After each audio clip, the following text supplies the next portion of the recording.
नमस्कार, मैं हूं अमित शर्मा। हमारे खास कार्यक्रम जनता सरकार में बात करेंगे सत्ता के सिंहासन से लेकर जनता के सरोकारों तक। वहीं आपको हम बताएंगे प्रदेश सरकार की हर उस योजना के बारे में जो होंगे आपके काम की। आपको हम बताएंगे सरकार के उन विकास कार्यों के बारे में जिनका सीधा फायदा आपको हो रहा है। तो अगले 30 मिनट तक आप बने रहिए हमारे साथ और देखते रहिए जनता सरकार।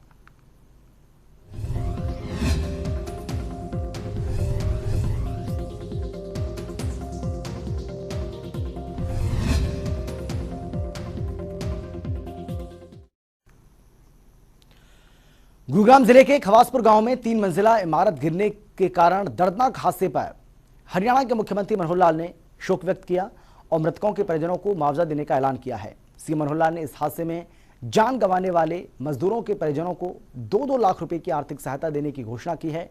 वहीं गंभीर रूप से घायल शख्स को 1-1 लाख रुपए की आर्थिक सहायता देने का भी ऐलान किया है। आपको बता दें कि गुरुग्राम के खवासपुर गांव में रविवार शाम करीब 7:30 बजे एक 3 मंजिला इमारत ढह गई, जिसमें से 3 लोगों के शव निकाले जा चुके हैं। तो वहीं एक व्यक्ति गंभीर रूप से घायल हो गया, जिसे अस्पताल में इलाज के लिए भर्ती कराया गया है।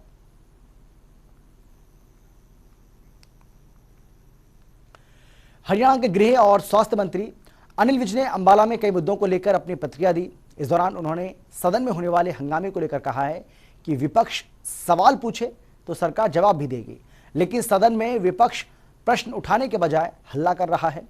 ऐसे में विपक्ष का हल्ला करने का जवाब कैसे दिया जाए? अगर विपक्ष को जवाब चाहिए तो सदन की कार्रवाई को सुचारू रूप से चलाना होगा, हर सवाल का जवाब दिया जाएगा। साथ ही उन्होंने सिरसा में प्रदर्शनकारियों पर दर्ज किए गए देशद्रोह के मुकदमों को लेकर भी अपनी बात रखी। प्रधानमंत्री जी ने बिल्कुल साफ तौर पर कहा है कि देश की सबसे बड़ी पंचायत चल रही है, लोकसभा का सेशन चल रहा है, कि आपके जो भी प्रश्न हैं आप उठाओ, हम उनके जवाब देंगे। लेकिन विपक्ष प्रश्न उठाने की बजाय वहां पर खड़े हो गए ओ करता है। अब आप बताओ ओ का क्या जवाब दें? तो अगर इनको जवाब चाहिए तो सदन में ये सदन के कार्रवाई के अनुकूल अपने प्रश्नों को रखें, हर प्रश्न का जवाब दिया जाएगा। देखिए, जब भी कोई धारा लगाई जाती है तो लीगल ओपिनियन लेकर लगाई जाती है और लीगल ओपिनियन लेकर ही धारा लगाई गई है। हरियाणा के परिवहन मंत्री मूलचंद शर्मा ने चंडीगढ़ में कई मुद्दों को लेकर अपनी प्रतिक्रिया दी है। उन्होंने सीएम घोषणाओं के बारे में जानकारी देते हुए बताया है कि जो भी घोषणाएं हुई हैं उनको बहुत जल्द पूरा किया जाएगा। इसके साथ ही आंदोलन को लेकर भी बड़ा बयान दिया। चंडीगढ़ में परिवहन मंत्री मूलचंद शर्मा ने कई अहम मुद्दों की जानकारी दी। उन्होंने बताया कि सीएम की घोषणा के मुताबिक जो काम है उनको पूरा करने को लेकर चर्चा हुई। जल्द ही सीएम ने घोषणाओं को पूरा करने के लिए कहा। मेरे जो सीएम अनाउंसमेंट थी, जो मुख्यमंत्री जो घोषणा थी, जो काम अधूरे हुए उन पे हमारी चर्चाएं हुई थी। जो हमारे नए सेक्टर प्लान है या 64 है, 65 है, 62 है, उनके जो सेक्टरों की जो प्लानिंग है उसके तहत हमारी मीटिंग हुई।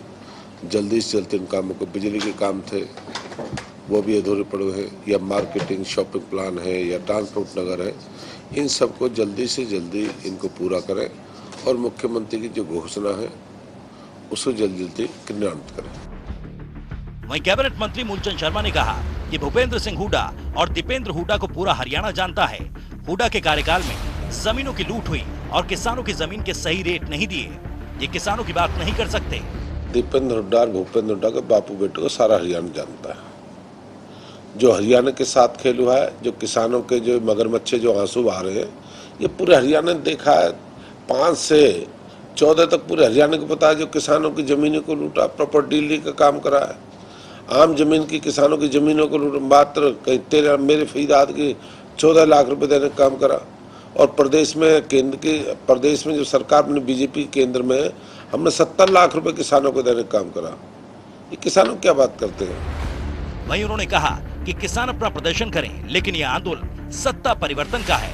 किसान तो खेत में लगे हुए हैं और ये आंदोलन सत्ता के लिए है। भारतीय जनता पार्टी के सरकार के जो वजीर हैं, किसान हैं उनको अगर इस तरह से उनका मन पूरा होता हो, मंत्री का घेराव करना है, पथराव करना है, बदतमीजी करनी है, हमें कोई नहीं इससे।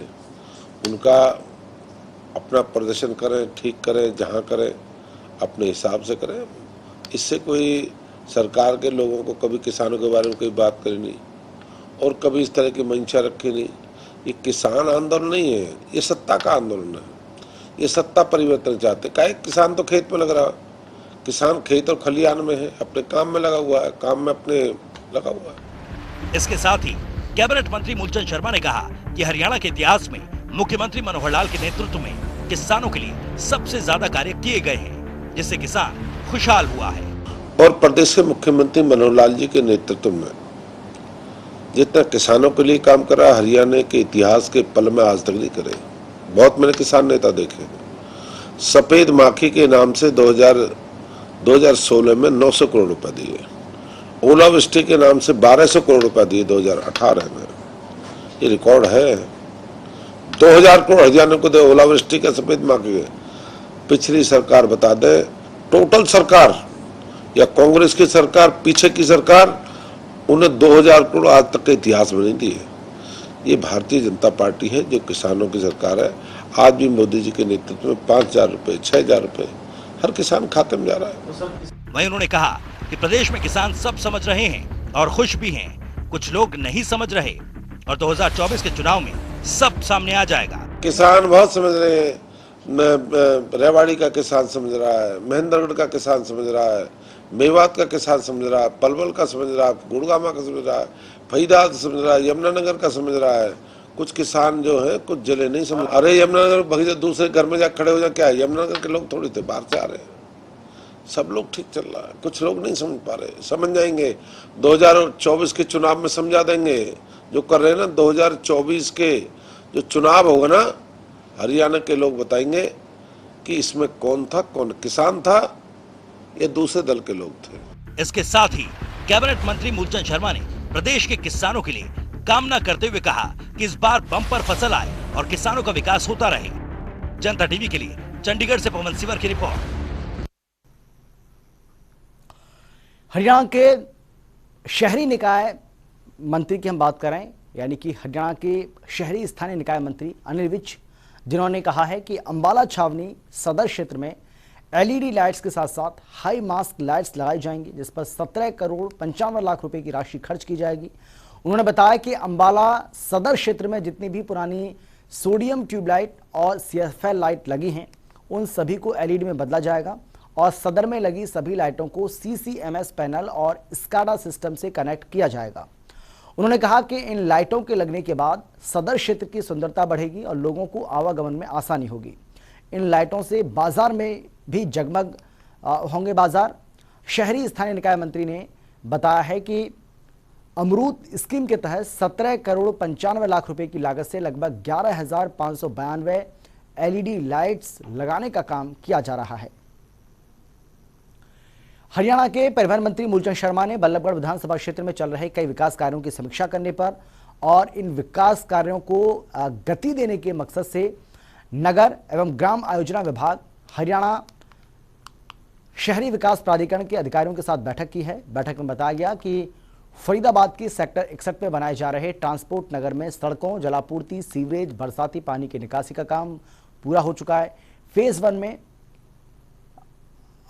पार्किंग का काम भी प्रगति पर है, जो इस साल 31 दिसंबर तक पूरा कर लिया जाएगा। इस दौरान ये भी बताया कि विधानसभा क्षेत्र के अंतर्गत पड़ने वाले कई सेक्टरों में सड़कों की मरम्मत और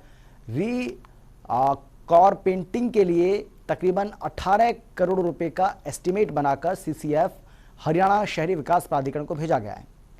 परिवहन मंत्री मूलचंद शर्मा ने बैठक के दौरान सेक्टर 2 में जमीन की नीलामी करवाने, सेक्टर 65 में मार्केट के विकास, सेक्टर 2 में अर्बन हेल्थ सेंटर और पॉलीक्लिनिक, पुलिस चौकी, सेक्टर 64 में जिम खाना क्लब समेत सामुदायिक स्वास्थ्य केंद्र से जुड़े तमाम मुद्दों पर चर्चा की और अधिकारियों को इन कार्यों में तेजी लाने के निर्देश भी दिए। बैठक में नगर एवं ग्राम आयोजना विभाग के प्रधान सचिव AK सिंह, हरियाणा शहरी विकास प्राधिकरण के मुख्य प्रशासक अजीत बालाजी जोशी समेत कई अधिकारी मौजूद रहे।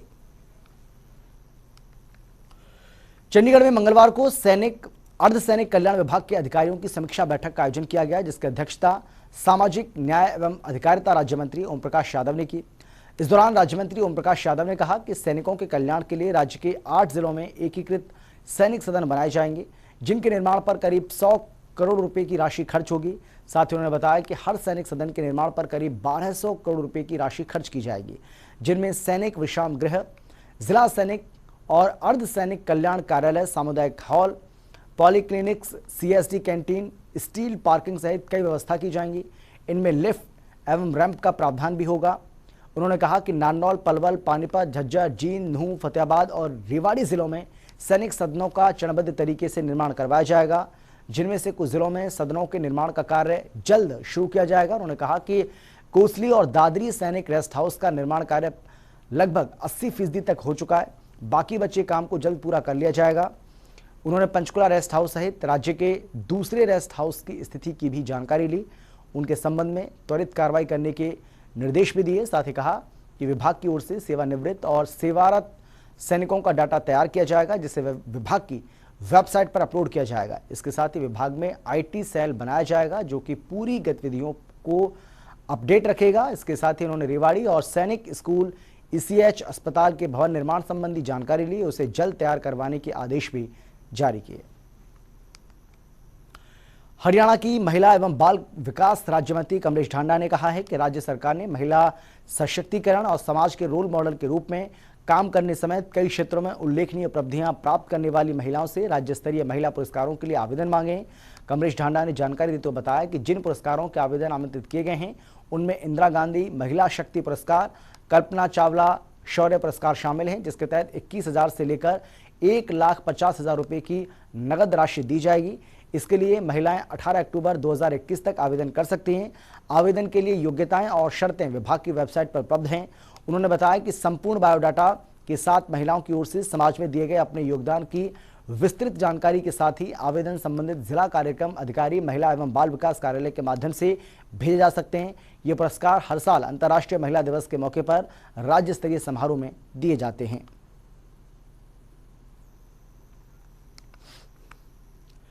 हरियाणा विद्यालय शिक्षा बोर्ड ने शैक्षिक सत्र 2021-22 के लिए 10वीं और 12वीं क्लास का पाठ्यक्रम 30% तक कम करने का फैसला लिया है। नया पाठ्यक्रम बोर्ड की आधिकारिक वेबसाइट पर उपलब्ध है। बोर्ड अध्यक्ष डॉक्टर जगबीर सिंह ने जानकारी देते हुए बताया है कि इस साल भी दोनों क्लासों का पाठ्यक्रम 30% तक कम किया गया है। उन्होंने बताया कि ऐसा इसलिए किया गया क्योंकि कोरोना महामारी के चलते विद्यालय पूर्ण रूप से नहीं खुल पाए, जिसके चलते विद्यार्थियों की शिक्षा भी बाधित हुई। क्योंकि पिछले साल CBSE बोर्ड की भांति हरियाणा विद्यालय शिक्षा बोर्ड भी कोविड-19 महामारी के चलते सेकेंडरी और सीनियर सेकेंडरी क्लासों का पाठ्यक्रम 30% तक कम किया था। उन्होंने निर्देश दिए कि सभी विद्यालय मुखिया और विद्यार्थी अपलोड किए गए पाठ्यक्रम को डाउनलोड करके कम किए गए पाठ्यक्रम के अनुसार ही परीक्षाओं की तैयारी करना सुनिश्चित करें। यमुनानगर में बिजली विभाग के अधिकारियों की एक बैठक का आयोजन किया गया, जिसकी अध्यक्षता UHBVN के SE नरेंद्र सिंह ने की। वहीं बैठक में कोरोना को देखते हुए फैसला लिया गया, उपभोक्ता ज्यादा से ज्यादा बिजली बिलों की डिजिटल पेमेंट करें। वहीं UHBVN के सुपरिटेंडेंट ने बताया कि कैश के लेन देन से कोरोना संक्रमण फैलने का खतरा बढ़ता है। ऐसे में अब उपभोक्ताओं के सहयोग से कैश न लेने का फैसला लिया गया। उन्होंने बताया कि 3 डिवीजन में 13 सब डिवीजन हैं, जहां करीब 3.25 लाख से ज्यादा उपभोक्ता अपनी बिजली बिल जमा कराते हैं। अब करीब 60% उपभोक्ता डिजिटल भुगतान के जरिए बिल जमा कर रहे हैं। चंडीगढ़ में हरियाणा के खेल राज्य मंत्री संदीप सिंह से जनता टीवी ने खास बातचीत की है। इस दौरान उन्होंने कई अहम जानकारियां देते हुए कहा है कि कोविड की संभावित तीसरी लहर के चलते नवंबर 2021 के बजाय फरवरी 2022 में खेलो इंडिया गेम्स का आयोजन कराया जाएगा। संभावित तीसरी लहर के चलते हरियाणा में खेलो इंडिया की जो तारीखें थी, या यूं कहें कि जो साल 2021 में होना था, उसे अब बदल दिया गया है। इसके साथ ही प्रदेश में खेल और खिलाड़ियों के तमाम मुद्दों पर बातचीत करने के लिए मेरे साथ हरियाणा के खेल मंत्री संदीप सिंह है। सर, सबसे पहले जो आपने खेलो इंडिया की तैयारी की थी, उसमें जो संभावित तीसरी लहर है उसके चलते आपने प्लान बी तैयार किया है। उस प्लान बी के तहत क्या करने वाले हैं? देखिए, 21 नवंबर 2021 को पहले खेलो इंडिया होनी थी और अभी पिछले सप्ताह ही एक हमारी मीटिंग हुई, केंद्र के कुछ अधिकारी बैठे हुए थे और हमारे माननीय मुख्यमंत्री जी और हमारे हरियाणा के अधिकारी थे, क्योंकि कोविड की थर्ड वेव की संभावना है और उसको देखते हुए हमने इसको आगे पुश किया है। फेब में टेंटेटिवली अभी ये चल रहा है, फाइनलाइज होना है, क्योंकि जैसे मैंने पहले भी आप लोगों से चर्चा की आपके मीडिया के माध्यम से कि प्लान ए तो हमारा है ही 21 नवंबर, अगर कहीं कोविड आता है या उसकी लहर थर्ड लहर आती है तो हमें प्लान बी रेडी करना चाहिए। तो हमारा प्लान बी का मकसद ही यही था कि उन बच्चों के लिए हम लोग जो है वो पुश करें, जिससे कि वो अपनी तैयारी उसी तरीके से कर सकें, क्योंकि कोविड के अंदर कहीं ना कहीं तैयारी को भी बाधा पड़ती है, तो उसके रूप में और उनको कहीं दिक्कत ना आए, उनकी सेहत और उनकी हेल्थ को पहले देखते हुए इस चीज़ को आगे किया। बाकी जो वो कोविड की संभावित लहर के चलते आपने प्लान बी के तहत 2022 में इसको आप लेकर गए हैं, लेकिन अन्य जो तैयारी है खेलो इंडिया के लिए हरियाणा का, जो इंफ्रास्ट्रक्चर डेवलप करने की बात करें या आपने जो ग्राउंड स्तर पर जो तैयारी होनी चाहिए थी वो किस स्तर तक हो चुकी है सर? देखिए मोस्टली जो है वो ऑन प्रोसेस चल रहा है। हम 21 नवंबर 2021 के तहत ही सारी चीज़ें तैयारी कर रहे हैं और सिर्फ यही है कि रिस्क जो है बच्चों का, क्योंकि अंडर 18 बच्चे हैं, यूथ की जो गेम्स होनी है और इसमें हम बच्चों की भविष्य को, क्योंकि वो आने वाले देश के सितारे हैं, उनमें से बनकर कई चमकेंगे, कई मेडल लेकर आएंगे, उनके साथ हम रिस्क नहीं ले सकते, तो उनके लिए हमारा सेफ्टी वाइज ये सारे स्टेप ले रहे हैं। कितने खिलाड़ी हैं हरियाणा से इस बार ओलंपिक में जो हिस्सा ले रहे हैं, और साथ ही हरियाणा सरकार की खेल नीति के तहत आपकी जो इनामी राशि है या फिर जो पार्टिसिपेशन के लिए जो आप देते हैं वो किस तरीके से क्या रहने वाला है? देखिए 31 खिलाड़ी जो हैं वो ओलंपिक्स में जा रहे हैं हमारे हरियाणा की तरफ से, और लगभग 25% से ज़्यादा खिलाड़ी जो है वो हरियाणा से हैं पूरे कंटिजेंट के अंदर, जो इंडियन कंटिजेंट के अंदर जो हैं खिलाड़ी। और 6 करोड़ का जो है हमारा गोल्ड मेडल को हम दे रहे हैं, जो गोल्ड मेडल जीत कर आएगा, और 4 करोड़ सिल्वर का और 2.5 करोड़ रुपया ब्रॉन्ज मेडल का। साथ ही में पार्टिसिपेशन के लिए 15 लाख है, जिसमें से खेलने के जो 5 लाख पहले जो हैं हम दे रहे हैं, और वो 5 लाख 31 खिलाड़ियों के अकाउंट में चले गए हैं। तमाम मुद्दों पर हमारी बातचीत हुई है, लेकिन 1.5 साल से ज़्यादा आपका जो है वो कार्यकाल हो गया एज ए स्पोर्ट्स मिनिस्टर। आपने प्रदेश में क्या किस तरीके का इंफ्रास्ट्रक्चर देखा है, क्या आप महसूस करते हैं, क्योंकि आपसे इसलिए ज़्यादा उम्मीदें हैं कि आप खुद खिलाड़ी रहे और आप हरियाणा सरकार में खेल मंत्री हैं, क्या आपने महसूस किया, क्या चीज़ जो आपने जहन में कि वो ज़रूर होनी चाहिए थी जो अभी तक नहीं हो पाई?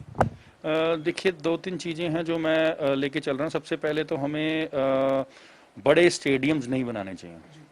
बड़े स्टेडियम्स तब बनते हैं जहाँ पर आपको गेम्स को या किसी बड़े इवेंट्स को होस्ट करना है। सेकंड, हमें जहाँ पर जिस गेम के बच्चे हैं हमें वो इंफ्रा वहाँ पर देना है। सवाल है सर, जो 31 खिलाड़ी हरियाणा से जो ओलंपिक का हिस्सा है उनके लिए आपकी कोई अपील या यूं कहें कि उनके लिए कोई एक उनको एनर्जी देने वाला मैसेज? देखिए एक ही चीज़ है, ये समय ऐसा है कि सारी चीज़ें भूल जाओ और अपनी गेम और अपने कंपटीशन की तरफ ध्यान दें। अपना आज जो समय है ये समय दोबारा नहीं आएगा। आप ये बाद में कह सकते काश मैं ये कर लेता, काश मैं ये कर लेता, या काश मैं ये कर लेती। ये काश वर्ड यूज करने से पहले आप अपने कंपटीशन, अपने रिकवरी, अपने खाने पीने, अपने जो डिस्ट्रैक्शन आपको हो रही है उससे दूर रहें, अपनी फोकस करें। फोकस के बाद जब आप मेडल जीत कर लाओगे तो हर चीज आपके पीछे होगी। हमारे साथ हरियाणा के खेल मंत्री संदीप सिंह थे, जिन्होंने तमाम मुद्दों पर खेल और खिलाड़ियों के जो मुद्दे हैं या फिर हरियाणा में खेल और खिलाड़ियों के लिए क्या उनकी नीति है उन पर बातचीत की है। वीडियो जर्नलिस्ट विजेंद्र सिंह के साथ पवन सिंह और जनता टीवी चंडीगढ़। और अब बात करेंगे हरियाणा के शिक्षा मंत्री कंवरपाल गुर्जर की, जिनसे बातचीत की है हमारे संवाददाता इस्पर शर्मा ने। हरियाणा में स्कूल खोले जाने समय तमाम मुद्दों को लेकर बातचीत हुई है। हरियाणा के शिक्षा मंत्री कंवरपाल गुर्जर दिल्ली दौरे पर आए हुए हैं, हमारे साथ बात करने के लिए मौजूद भी है। सर, हरियाणा में अगर स्कूलों की स्थिति की बात की जाए, हरियाणा स्कूल जो है खोल दिए हैं, कुछ कक्षा देखने को मिल रही है, और आने वाले समय में किस तरह की रणनीति जो है स्कूलों के संदर्भ में रहने वाली? देखिए, बड़ा उत्साह है बच्चों में, और पहले दिन स्कूल में 30% बच्चे स्कूल में आए, तो ये बहुत ही अच्छा वो है। और अभिभावक भी और बच्चे भी सभी की इच्छा थी कि स्कूल खुलने चाहिए, और कोरोना का जो संक्रमण है वो बिल्कुल इस समय समाप्त है। हरियाणा में कहीं कोई नए केस नहीं आ रहे हैं।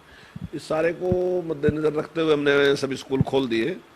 अभी हमने 9th से लेके 12th तक के स्कूल खोलने हैं, और 23 तारीख को हम 6ठी से लेके और 8वीं तक के स्कूल खोलने जा रहे हैं। और इसमें जो भी नियम पिछली बार भी हमने जिस दिन नियमों का पालन किया जिस प्रकार से, उसी प्रकार से इस बार भी वो चाहे सोशल डिस्टेंसिंग की बात है, चाहे मास्क की बात है, सैनिटाइज की बात है, स्कूल को सैनिटाइज करने की बात है, उसके लिए 13 करोड़ रुपए हमने अलॉट भी कर दिया सभी स्कूलों को। और वो सारी व्यवस्था हमने उसी प्रकार से, जब भी बच्चा आएगा उसका टेम्परेचर चेक करना, ये सारे के सारे नियम हम फॉलो करेंगे। और हमें उम्मीद है कि बिल्कुल ठीक ठाक से मतलब स्कूल चलेंगे, ऐसा मुझे पूरी आशा है। सर, इसके अलावा किसान आंदोलन की अगर हम बात करें तो किसान आंदोलन जो है लगातार कहीं ना कहीं हरियाणा में जो है देखने को मिल रहा है। कई जगहों पे नेताओं का विरोध भी जो है देखने को मिल रहा है। इसको सर किस तरीके से देखेंगे? क्या किसान ही है जो विरोध करते हुए नजर आ रहे हैं, किस तरीके से? देखिए, एक रूप में तो किसान हैं, वो खेती करते हैं, लेकिन फिर वो कहीं ना कहीं किसी पार्टी से जुड़े भी हैं। तो ये जो आंदोलन है, तो मैक्सिमम जो राजनीतिक पार्टियां हैं वो पीछे से इस लड़ाई को लड़ रही, प्रॉक्सी वार है, क्योंकि उनको कहीं इस प्रकार की स्थिति नहीं लग रही थी, क्योंकि सरकार जिस प्रकार से अच्छे काम कर रही, तो ऐसे में कोई मुद्दा उनके पास था नहीं, तो उन्होंने इसको झपट लिया। और कुछ किसान यूनियन के लोग हैं, तो ये सारे के सारे यूनियन के लोग, और यूनियन के लोगों की भी महत्वाकांक्षा जो है वो राजनीति की महत्वाकांक्षा है। हमारा कहना ये है कि अगर उनको कहीं लगता है कि अगर इन 3 कानूनों में कुछ भी गलत है, तो ये बात उन्हें जनता को समझानी चाहिए, जाएगा जनता के बीच में जाना चाहिए। और कानून बनाए किसने? सरकार ने, तो सरकार को मौका देना चाहिए कि वो जवाब दे। प्रजातंत्र में यही एक तरीका है कि आप अपनी बात रखो और फिर दूसरे की बात सुनो। तो जनता मालिक है, जनता फैसला करेगी ना सही क्या है गलत क्या है। अगर मान लीजिए किसान यूनियन की बात सही है, तो निश्चित तौर से उसको जनता का बड़ा समर्थन मिल जाएगा, और अगर उनकी बात गलत है तो फिर जनता का समर्थन नहीं मिलेगा, तो अपने आप ही निर्णय हो जाएगा, उसमें कोई बात ही नहीं है। लेकिन ये लोग क्या कर रहे हैं कि ये लोग केवल अपनी अपनी बात कहते हैं, दूसरा कोई भी बात करता है तो उसको डिस्टर्ब कर देते हैं। अब डिस्टर्ब करने का मतलब ये नहीं है कि ये शक्तिशाली है या इनके साथ कोई जनमत है। अब मान लीजिए एक जनसभा कर रहे, एक जनसभा में 2000 आदमी बैठे, वो बात सुन रहे, लेकिन 20 आदमी काले झंडे लेके और उस पूरी जनसभा को डिस्टर्ब कर सकते हैं। बहुमत तो नहीं है उनका, न उनकी संख्या ज्यादा है, लेकिन डिस्टर्ब तो कर ही सकते हैं। तो ये काम सारा का सारा कर रहे हैं, और ये कोई ना ही तो प्रजातंत्र के हक में है, ये बिल्कुल प्रजातंत्र के खिलाफ है, और ये पद्धति खिलाफ है। और जिस प्रकार से ये हिंसा का सहारा ले रहे, चाहे वो 26 जनवरी की बात है, चाहे डिप्टी स्पीकर की बात है, चाहे कई जगह और मंत्रियों के साथ भी जिस प्रकार की बात है, पंजाब में जिस प्रकार से रहा कि लोगों को बंधक बना लिया, तो ये गलत वो है, गलत दिशा में सारा का सारा आंदोलन जा रहा है। और इसको इस प्रकार से नहीं सहन किया जाएगा तो निश्चित तौर से कार्रवाई करनी पड़ेगी। अब अभी तक तो ये बात थी कि सरकार ये चाहती थी कि ये अपने लोग हैं और इनको समझा बुझाएगा। ऐसा नहीं है कि सरकार कोई कमजोर है। अगर सरकार को कहीं ताकत दिखाने की जरूरत है, जहां ताकत दिखाने की जरूरत है, तो वहां सरकार ने जबरदस्त ताकत दिखाई है। लेकिन यहाँ अपने लोग हैं, अपने लोगों पर ताकत दिखाने की जरूरत नहीं होती ना जी, तो समझाने की जरूरत हो, तो सरकार ने इसलिए प्रयास किया कि समझाने की। लेकिन कई बार कुछ लोग उसको, जो उदारता होती है, जो सहनशीलता होती है, उसको कमजोरी समझ लेते हैं। तो मुझे लगता है कि ये लोग इसी प्रकार से ना इसको कमजोरी समझ रहे हैं कि सरकार कुछ कर नहीं रही, तो ये मजबूर कर रहे हैं सरकार को कि सरकार इस पर सख्त कार्रवाई करे। सर, इसके अलावा हम बात करें किसान नेताओं की, चढ़ूनी साहब कहते हैं कि आज जो चुनाव है वो लड़ना है। राकेश टिकैत की बात करें, वो कह रहे हैं कि वॉर जैसी स्थिति जो है आने वाले समय में हो जाएगी। और अब जो है 22 तारीख से ये कह रहे हैं कि आज दिल्ली जो है कूच करेंगे, संसद के घेराव की बात करेंगे, जंतर मंतर पे अलग से पार्लियामेंट चलाने की बात है। इन सब परिस्थितियों को सर किस तरीके से देखेंगे? नहीं, पार्लियामेंट तो अलग चला लो, वोट सरपंच जितने तो ले लो। अब वोट तो ले रखे 1.5 लाख में से 1300, वोट ले रखे 12 लाख में से 9400, और कह रहे हैं अलग पार्लियामेंट चलाएंगे। तो भाई वोट ले लो जनता से, जब आपको जनता इतना वोट दे देगी तो अपनी पार्लियामेंट चला लियो। आप कहीं आसपास तो रुको, 10-20% वोट तो ले लो, आप पूरे लेते 10-20% लो। अब 1% से कम वोट लिया और कह रहे पार्लियामेंट चलाएंगे, और प्रधानमंत्री मेरा ख्याल है उसके शायद फिर राकेश टिकैत जी बनेंगे, या फिर गृह मंत्री शायद मेरा ख्याल चढ़ूनी जी बनेंगे, दिखा बैठ कर वहाँ उस पार्लियामेंट में। और वोट कितना मिला? 1% से कम। तो जरूरत इस बात की है कि पहले जनता के सामने अपनी बात रखो, और जिस प्रकार से कानून की स्थिति को बिगाड़ने की ये कोशिश कर रहे हैं, तो ना ही वो राष्ट्र के हित में है और इनके अपने भी हित में नहीं है। हमारा सबका हित साझा ही है। अगर देश तरक्की करेगा तो हम तरक्की करेंगे, और अगर हम तरक्की करेंगे तो देश तरक्की करेगा। अब हम सबके हित एक साथ जुड़े हैं, तो ऐसी व्यवस्था फैलाना ना किसान के हित में है और ना ही इनके हित में है, तो गलत है जो ये करने जा रहे हैं। एक सर अंतिम प्रश्न, आज मैं प्रधानमंत्री जी आज जो है संसद के सत्र शुरू होने से पहले ये बोले कि जो लोग वैक्सीन लगवा चुके हैं वो एक तरीके से बाहुबली है। सर हरियाणा में वैक्सीनेशन की स्थिति और आप किस तरीके से लोगों को प्रेरित करेंगे? नहीं, वैक्सीन हरियाणा में बहुत अच्छी तरीके से सारा ये कार्यक्रम चल रहा है और लोगों ने बड़ी अच्छी मात्रा में वैक्सीन हरियाणा में लगवा ली है।